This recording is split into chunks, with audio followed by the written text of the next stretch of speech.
Um, in our quest for a better life, growth and quality of life, human beings are depleting natural resources. Um, we hear of younger generation blaming this generation for dwindling the planet of ecology, environment. Do you believe that human beings are heading towards water wars and disaster before we come out from the brink, or do you have faith in human ingenuity?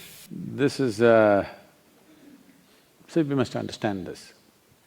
We are talking about all kinds of things. Right now, they're negotiating hard in Paris, where India and the other countries, which are called as the basic countries, which essentially, this is an idea that we've been talking about for the last 20 years. I've been speaking about this at various forums, saying that let's talk per capita division of consumption and carbon footprint.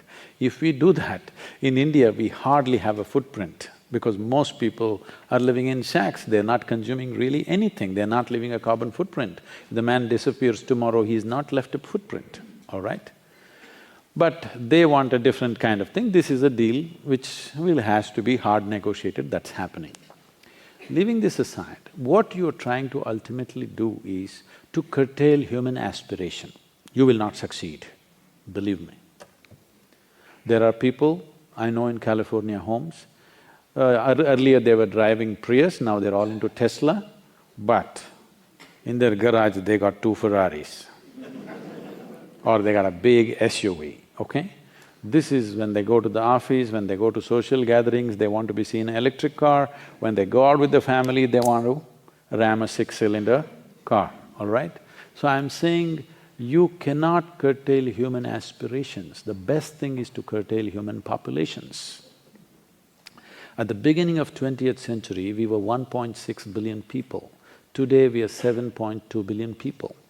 In India, in 1947, we were 33 million people. Today, we are 1.2 or 1.25 billion people. So, 3 times, 4 times we've multiplied. We are nice, but we're too many. We need to understand this. There is only that much human life that the planet can sustain.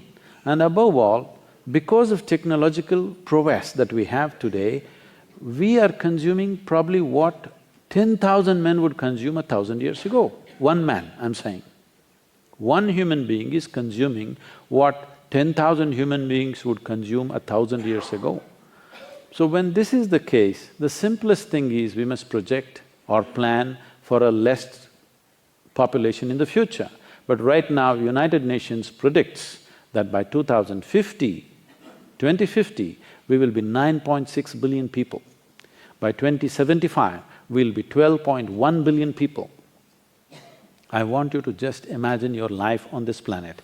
You and me may not be here, but if this projection becomes a reality, our children and their children do what you want, they cannot live well.